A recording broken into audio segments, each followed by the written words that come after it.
صل على المصطفى حبيبنا محمد عليه السلام۔ السلام علیکم ورحمۃ اللہ وبرکاتہ۔ امید کہ آپ سب بخیر ہوں گے۔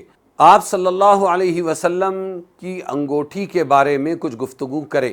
حضرت انس رضی اللہ عنہ سے مروی ہے کہ حضور اقدس صلی اللہ علیہ وسلم نے جب اہل عجم کو تبلیغی خطوط لکھنے کا ارادہ فرمایا تو لوگوں نے عرض کیا عجمی بادشاہ بغیر مہر والے خطوط قبول نہیں کرتے، اس لیے حضور صلی اللہ علیہ وسلم نے انگوٹھی بنوائی۔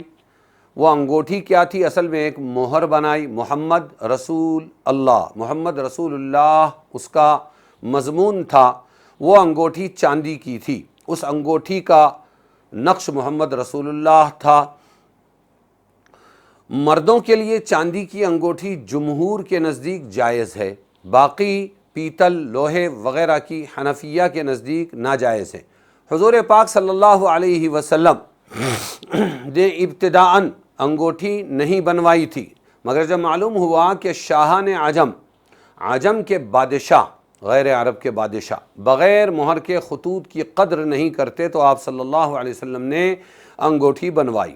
یہ واقعہ سن 6 ہجری یا 7 ہجری کا ہے۔ آپ صلی اللہ علیہ وسلم نے ایک انگوٹھی مہر لگانے کے لیے بنوائی تھی، اس کو پہنتے نہیں تھے یا کبھی کبھی پہنتے تھے اور اس سے خطوط پر مہر لگاتے تھے۔ اور دوسری بھی انگوٹھی تھی جس میں حبشی نگینہ لگا ہوا تھا، وہ اکثر پہنتے تھے۔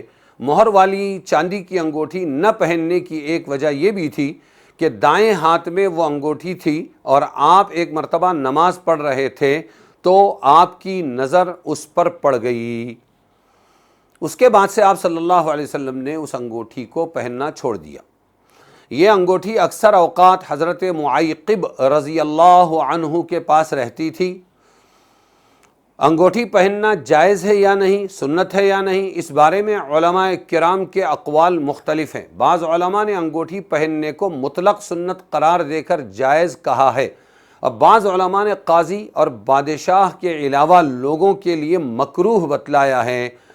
علماء احناف کی تحقیق یہ ہے کہ بادشاہ، قاضی اور متولی وغیرہ جن کو مہر کی ضرورت پڑتی ہے ان کے لیے تو سنت ہے، اور ان کے علاوہ دوسروں کے لیے جائز تو ہے لیکن ترک کرنا افضل ہے۔ اور اس کی وجہ ظاہر ہے کہ حضور پاک صلی اللہ علیہ وسلم نے بھی اسی وقت یہ انگوٹھی بنوائی تھی جب بادشاہوں کو خطوط لکھنے کے لیے اس کی ضرورت پیش آئی۔ مسلمانوں، چوکنا اور ہوشیار رہو، ایمان اور عقائد کے دشمن اور ڈاکو سنت کے نام پر مسلمانوں کو عقیق، زمرد، پدنا، ہیرا کے نام سے مختلف پتھر پہنانے کی کوشش کرتے ہیں اور ان کی بڑی تاثیر اور فضیلت بتلاتے ہیں۔ خصوصاً فیروزہ پتھر بڑی فضیلت کے ساتھ مسلمانوں کو پہنایا جاتا ہے۔